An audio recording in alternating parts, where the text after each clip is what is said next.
La production du projet du titre 1, qui s'inscrit dans le cadre du projet 1, c'était vraiment...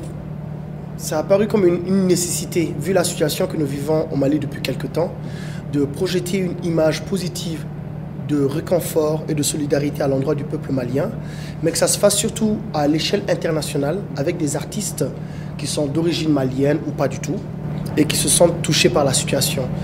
Donc j'ai profité de ma présence en France pour réunir mes artistes, enfin mes amis artistes, et leur demander de prêter leur voix et de venir participer à cette œuvre pour soutenir le peuple malien. Titre 1 qui s'inscrit dans le projet Tous un pour le Mali.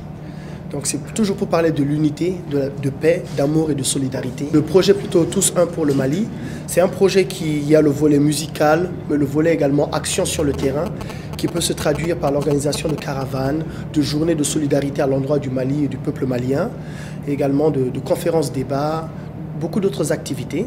Donc ils rentreront toujours dans le concept du projet Tous un pour le Mali, tout ce qui peut apporter un plus à la paix, à la solidarité, au réconfort et au soutien du peuple malien qui traverse des moments très très difficiles. Ça m'a coûté beaucoup moins cher que ça ne devrait me coûter parce que tous les artistes sont venus bénévolement sur le projet.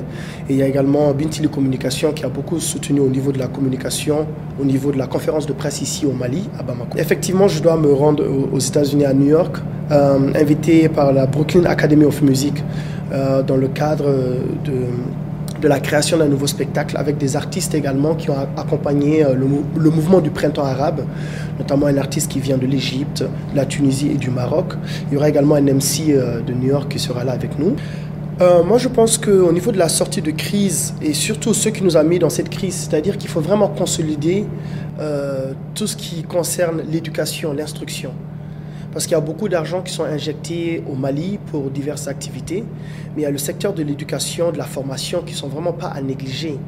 Parce que si on en est arrivé là, c'est parce qu'au niveau de l'environnement dans lequel nous évoluons, malheureusement, je pense qu'il y a certaines décisions, certaines choses que la population, le peuple a laissé faire, sans vraiment penser aux implications, aux conséquences que ça pourrait avoir dans l'avenir.